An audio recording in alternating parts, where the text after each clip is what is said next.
ओम नमो भगवते वासुदेवाय। एकविंशोऽध्याय। मैत्रेय उवाच।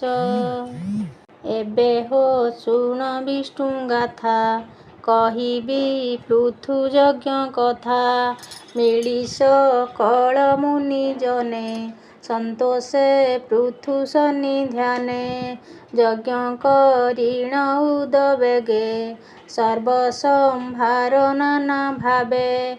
आरंभ कले ब्रह्मावर्ते, सुप्राची सरस्वती तीर्थे। इंद्रादि सर्वदेवे आसी, यज्ञ उत्सव घरे पशि। से यज्ञे यज्ञपति हरि, मंत्र आधाने ताकु बरी। शंकर पद्मजोनि मूले, मिली सकल दिगपाळे। गंधर्व अप्सरा गणे, मुनीन्द्र वेद उच्चारणे। आनंदे नृत्य गीते स्तुति, सिद्ध गुह्यक पंथी पंथी। दानव किन्नर सकळे, से यज्ञे मिलिले गहळे। से पृथु राजे वसुमती, बचासुରରେ प्रियवती। कामधेनुर प्राय होई, सर्वसंपद देला मही। नदी जे दुग्ध रस जळे, सधीरे बहन्ति कल्लोळे। घृत संजोग दधियने, तोषे भुञ्जन्ति सर्वजने। सर्ववृक्षरे मधुपन्ति, जीमूते प्राय बरसन्ति। समुद्र नाना रत्ने पुरी, गर्जन्ति उल्लोळे लहरी। सर्वत्र तोषी दुग्ध अन्न, देई रंजिले पृथु मन। लोकपालଙ୍କ लोकतुले, सर्वसंभार शस्य तुले। यज्ञ करण विष्णु अर्थे, सर्वसंपादिले समस्ते। पृथुर यज्ञारंभे चाहि, बासव मने विचारई। ए पृथु शतक्रतु कले, लभिब इंद्रपद भले। मोर संपद जीवनाश, एमंत बोली छाड़े श्वास। यज्ञर किछि दिन अन्ते, आत्मार हित चिंती चिते। यज्ञ पशुकु हरि नेला, निज भुवने विजे कला। आकाश मार्गे इंद्र गला, पाषाण्ड धर्म आचरिला। धर्मे विभ्रम तार मन, सभय चिते छन छन। अत्रि जे थिले यज्ञशाळे, अश्वर हरण जानिले। पृथुपुत्र कुराई बेगे, इंद्रर कर्म तांक आगे। कहिले अश्वहर बाणी, पृथुनंदन ताहा शुणी। धनुक शर घेनि हस्ते, बेगे धाइला शून्य पथे। डाकई रह रह बाणी, सभये इंद्र ताहा शुणी। निज शरीर छिन्न कला, जटिल रूप प्रकाशिला। भस्मभूषित बेश चाहि, पृथुनंदन विचारई। जटिल भस्म एहा गात्रे, एहाकु मारिबि केमन्ते। एमंत मने विचारिला, इंद्रकु बाट न छाड़िला। तार रहिबा पथ देखि, अत्रि यज्ञशाळ उपेखि। डाकई मार मार बेगे, ता शुणी इंद्र शुने मार्गे। ଭୟେ ଚାହିଁଲା ଦଶ ଦିଶେ, ସ୍ୱଭାବେ କେହି ନାହିଁ ପାଶେ। କହଇ ଇନ୍ଦ୍ର ବେଗେ ମାର, ସ୍ୱଭାବେ ଯଜ୍ଞ ଅଶ୍ୱଚୋର। ଏମନ୍ତ ଅତ୍ରିର ବଚନେ, ଜାଣି ଧାଇଁଲା କୋପ ମନେ। ଧାମଇ ଅତି କ୍ରୋଧ କରି, ହସ୍ତିକି ଯେସନେ କେଶରୀ। ବାସବ ଦେଖି ତ୍ରାସ ମନେ, ଅଶ୍ୱକୁ ଛାଡ଼ି ଅନ୍ତର୍ଦ୍ଧାନେ। ହୋଇଲା ଶୂନ୍ୟ ମଧ୍ୟେ ଯାଇ, ପୃଥୁନନ୍ଦନ ବିଚାରଇ। ପରଶୁ ଘେନି ମହାରୋଷେ, ଇନ୍ଦ୍ରଙ୍କୁ ଚାହେଁ ଦଶ ଦିଶେ। ନ ଦେଖି ପୁଣ ଯଜ୍ଞ ସ୍ଥାନେ, ମିଳିଲା ଅତ୍ରି ସନ୍ନିଧାନେ। ତାହାଙ୍କୁ ରଜୁ ହସ୍ତେ ଧରି, ଅତ୍ରି ଚରଣେ ନମସ୍କାରି। ତାର ଅଦ୍ଭୁତ କର୍ମ ଦେଖି, ମୁନିଏ ନାମ ଉପଲଖି। ବିଷ୍ଣୁ ଉଚାରି ପୁଣ୍ୟ ଧାମ, ଦେଲେ ଯେ ବିଜିତାଶ୍ୱ ନାମ। ଏମନ୍ତେ ରଜନୀ ପ୍ରବେଶେ, ଇନ୍ଦ୍ର ଯେ ମିଳି ଯଜ୍ଞ ଦେଶେ। ବିଚାରି ଅନ୍ଧକାର ଛଳେ, ଅଶ୍ୱକୁ ପୁଣି ନେଲା ବଳେ। ଯଜ୍ଞର ଉପତଳେ ଛଳେ, ରହିଲା ସୁବର୍ଣ୍ଣ ରଜୁରେ। ଅତ୍ରି ଦେଖନ୍ତେ ଶୂନ୍ୟ ମାର୍ଗେ, ତ୍ରାସେ ପଳାଇ ଇନ୍ଦ୍ର ବେଗେ। ଅତ୍ରି ପୃଥର ମୁଖ ଚାହିଁ, ବୋଇଲେ ଅଶ୍ୱ ଆଣ ଯାଇ। ତା ଶୁଣି ହସ୍ତେ ଧନୁ ଧରି, ଧାଇଁଲା ଘୋର ନାଦ କରି। ଡାକଇ ରହ ରହ ବାଣୀ, ତାର ବଚନ ଇନ୍ଦ୍ର ଶୁଣି। ପଥେ ଅଶ୍ୱକୁ ଛାଡ଼ିଛନେ, ଦକ୍ଷିଣେ ଗଲା ଅନ୍ତର୍ଦ୍ଧାନେ। ପୁଣି ସେ ଅଶ୍ୱ ଧରି କରେ, ବେଗେ ମିଳିଲା ଦ୍ୱାରେ ଦ୍ୱାରେ। ପାଷାଣ୍ଡ ଜନ ସେହି ମତେ, ରୂପ ପ୍ରକାଶିଲେ ଜଗତେ। ପୃଥୁର ଯଜ୍ଞ ଘର ସ୍ଥାନେ, ଇନ୍ଦ୍ରର ଯେତେ ରୂପ ଛନେ। ପାଷାଣ୍ଡ ସେହି ରୂପ ଚିନ୍ତି, ଅଧର୍ମ ଧର୍ମ ବିଚାରନ୍ତି। କେ ଲଗ୍ନ ରକ୍ତ ପଟ ଧରେ, କେ ଭସ୍ମ ଭୂଷଣ ଶରୀରେ। ଅଧର୍ମ ମାର୍ଗ ଆଚରନ୍ତି, ଆତ୍ମାର ହିତ ନ କରନ୍ତି। ପାଷାଣ୍ଡ ମାର୍ଗେ ଥାଇ ନିର୍ତ୍ତେ, ଭୂଷଣ ଦେଇ ବେଦ ପଥେ। ତାହାଙ୍କ ମତ ଯେ କରନ୍ତି, ଅନ୍ତେ ନରକେ ପ୍ରବେଶନ୍ତି। ଅଶ୍ୱ ଚୋରାନ୍ତେ ଇନ୍ଦ୍ର ପଥେ, ଛନେ ଧଇଲା ରୂପ ଯେତେ। ସେ ରୂପେ ପ୍ରକାଶି ପାଷାଣ୍ଡେ, ନିଗମ ନିନ୍ଦିଲେ ବ୍ରହ୍ମାଣ୍ଡେ। ସେ କଥା ଶୁଣି ପୃଥୁ କୋପେ, ଇନ୍ଦ୍ର ଝିଙ୍ଗାସେ ଦେହ କମ୍ପେ। ଇନ୍ଦ୍ର ମାରଣେ କୋପ କରି, ନିଜ କୋଦଣ୍ଡ କରେ ଧରି। କୋପନ୍ତେ ଅରୁଣ ନୟନ, ପ୍ରଚଣ୍ଡ ବିରାଜେ ବଦନ। ପୃଥୁ ଗମନ ଦେଖି ରଣେ, ବେଗେ ଚଳିଲେ ବିପ୍ରଗଣେ। ଇନ୍ଦ୍ରର ହିତ ଚିତ୍ତେ ରହି, କହନ୍ତି ପୃଥୁ ମୁଖ ଚାହିଁ। ଶୁଣ ହେ ପୃଥୁ ଧର୍ମ କଥା, ଆଗମ ନିଗମ ଯେ ପ୍ରଥା। ଦେବଙ୍କ ଦେହେ ଇନ୍ଦ୍ର ତେଜେ, ସେ ତେଜେ ଦେବ ଯଜ୍ଞ ଭୁଞ୍ଜେ। ଏଣୁ ଇନ୍ଦ୍ରକୁ ଜାଗେ ବରି, ମନ୍ତ୍ରେ ଅନଳେ ହୋମ କରି। ସୃଷ୍ଟି ପାଳନେ ଏ କାରଣ, ଏ ଭାବେ ସଂସାର ଧାରଣ।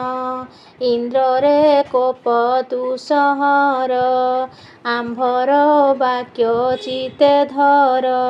ଏମନ୍ତେ କହି ମୁନିଗଣେ, ବ୍ରହ୍ମା ମିଳିଲେ ତତକ୍ଷଣେ ପୃଥୁବଦନ ଚାହିଁ ଧୀରେ କହନ୍ତି ବଚନ ଗଭୀରେ ବ୍ରହ୍ମବାଚ ଏ ଇନ୍ଦ୍ର ନାରାୟଣ ତନୁ ଏହାକୁ କୋପ ଛାଡ଼ ମନୁ ଏହାର ଦେହେ ସର୍ବଦେବେ ନିର୍ତ୍ତ ବସନ୍ତି ଯଜ୍ଞ ଭାବେ ଆହୁତି ଯାର ମୁଖେ ଦେଇ ତାହାକୁ କୋପ ନ ଯୋଗାଇ ଏହାକୁ କୋପ ତୁ ନ କର ଯଜ୍ଞ ପୁରୁଷ ଅର୍ଥେ ବର ଏ ଧର୍ମ ପରମ କାରଣ ଅଶେଷ ସୃଷ୍ଟିର ଧାରଣ ଏ ଯଜ୍ଞ ଦ୍ରୋହ କର୍ମ କଲା ପାଷାଣ୍ଡ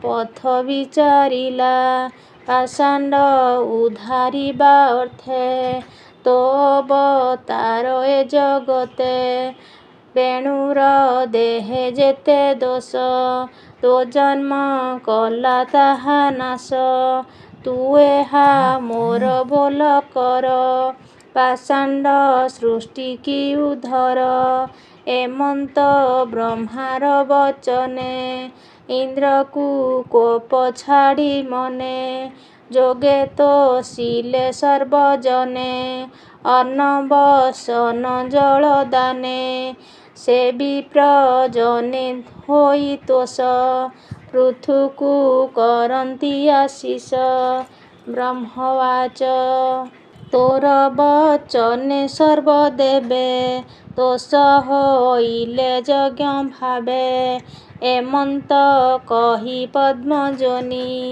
ସଙ୍ଗେ ସକଳ ବିପ୍ର ଘେନି ମୈତ୍ରେୟ ବାଚ ତକ୍ଷଣେ ଗଲେ ନିଜ ସ୍ଥାନେ ଶୁଣ ବିଦୁର ତୋଷ ମନେ ପଥୁ ଯଜ୍ଞଙ୍କୁ ଭଗବାନ ଇନ୍ଦ୍ର ସହିତେ ଆଗମନ କରି ପୂଜନ୍ତି ସେହି ହେଳେ ରାଜାକୁ ଏପରି କହିଲେ ଶ୍ରୀ ଭଗବାନ ବାଚ ଇନ୍ଦ୍ର ତୁମ୍ଭର ବିଘ୍ନ କଲା ଏବେ ସେ କ୍ଷମା ଯେ ଚାହିଁଲା ଏହାକୁ କ୍ଷମା ଦିଅ ତୁମ୍ଭେ ଶୁଣ ଯା କହୁଛି ପ୍ରସ୍ତାବେ ସୁବୁଦ୍ଧି ସାଧୁ ଯେ ପ୍ରଧାନ ହିଂସା ନ କରେ କଦାଚନ ଏପରି ଜ୍ଞାନ ତାଙ୍କ ଅଛି ଶରୀର ଆତ୍ମା ନୁହେଁ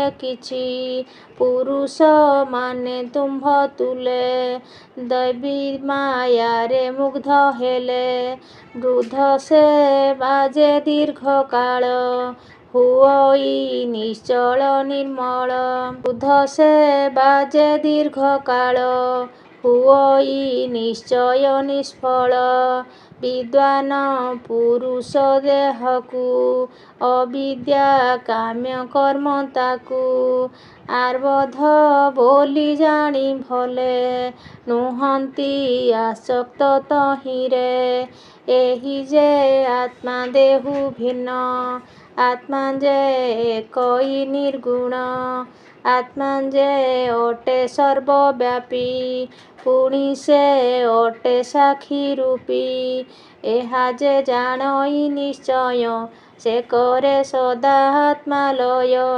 ନିଷ୍କାମ ଶ୍ରଦ୍ଧାନ୍ୱିତ ହୋଇ ମୋର ଭଜନ ଯେ କରଇ କ୍ରମ କ୍ରମରେ ତାର ମନ ମୋଠାରେ ହୁଅଇ ପ୍ରସନ୍ନ ମନ ପ୍ରସନ୍ନ ତାର ହେଲେ ତତ୍ତ୍ୱଦର୍ଶୀ ସେ ହୁଏ ଭଲେ ଏହି ଆତ୍ମାକୁ ଯେଉଁମାନେ ଦେହ ଇନ୍ଦ୍ରିୟ କର୍ମ ଜ୍ଞାନେ ମନର ଅଧ୍ୟକ୍ଷ ଜାଣନ୍ତି ସକଳ ଦୁଃଖ ସେ ତରନ୍ତି ଶୋକାଦି ଦ୍ୱାରା ସେହିମାନେ ବ୍ୟଥିତ ନୁହନ୍ତି ଅଜ୍ଞାନେ ହେ ରାଜା ତୁମ୍ଭେ ଜ୍ଞାନୀ ଅଟ ସୁଖ ଦୁଃଖରେ ସମ ଅଟ ସବୁରେ ସମବୁଦ୍ଧି ହୋଇ ପ୍ରଜା ପାଳନ କର ତୁହି ଏକାକୀ କି ରୂପେ ପାଳିବୁ ଏକଥା ମନେ ନ ଭାବିବୁ ମୁଁ ତୋର ରାଜ୍ୟାଙ୍ଗ ପ୍ରସ୍ତୁତ କରି ରଖିଛି ମନ୍ତ୍ରୀ ସାଥ। ତାହାଙ୍କ ସଙ୍ଗେ ମିଳି ତୁହି ପ୍ରଜା ପାଳନ କର ଯାଇ।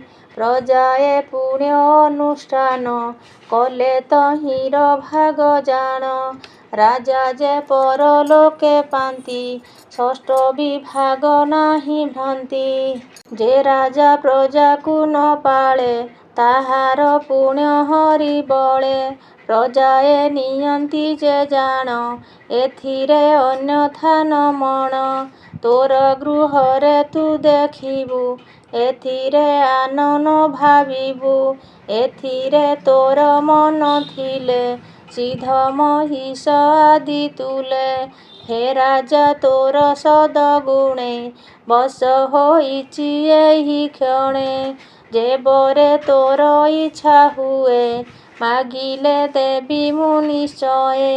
ଯଜ୍ଞ ତପସ୍ୟା ଯୋଗାଦିରେ ପ୍ରାପ୍ୟ ମୁଁ ନୁହଁଇ ସଂସାରେ। ଯାହାର ଭେଦ ଜ୍ଞାନ ନାହିଁ ତାହା ନିକଟେ ଥାଏ ମୋହି। ମୈତ୍ରେୟ ଉବାଚ।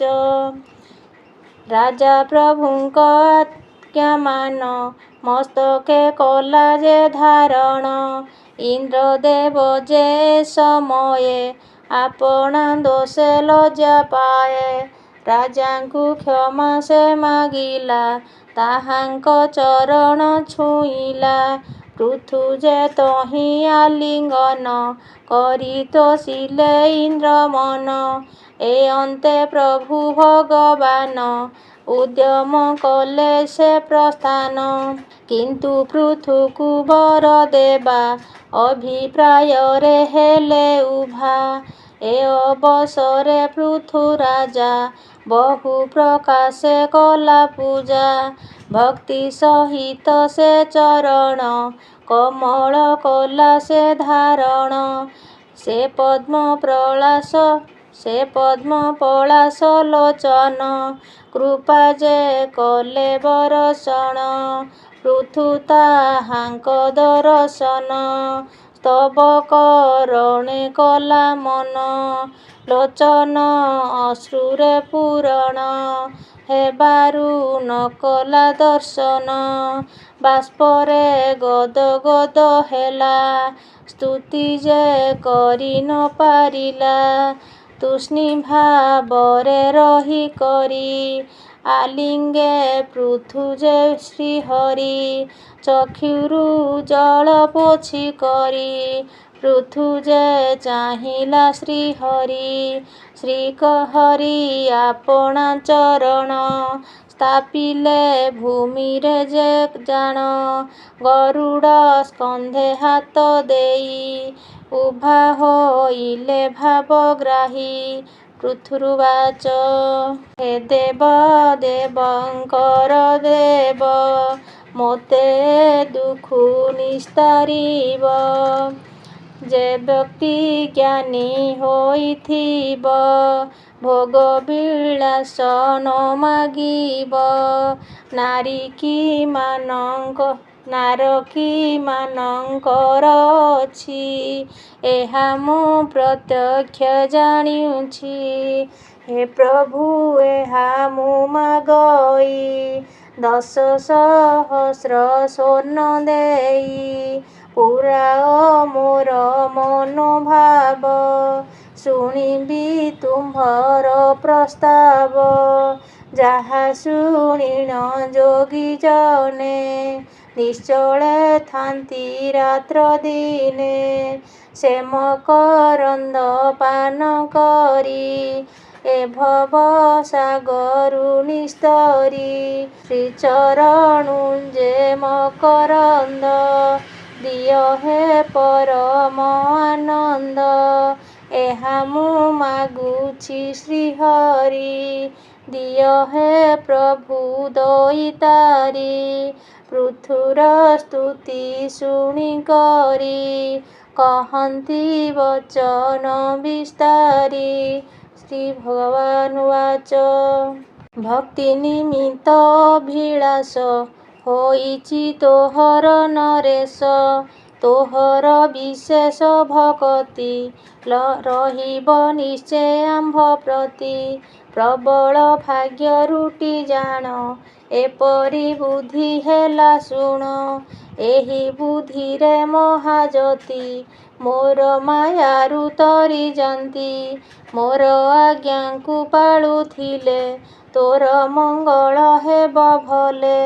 ମୈତ୍ରେୟ ଉବାଚ ଏହି ପ୍ରକାରେ ମହାବାହୁ ଆନନ୍ଦେ ପ୍ରକାଶିଲେ ତହୁଁ।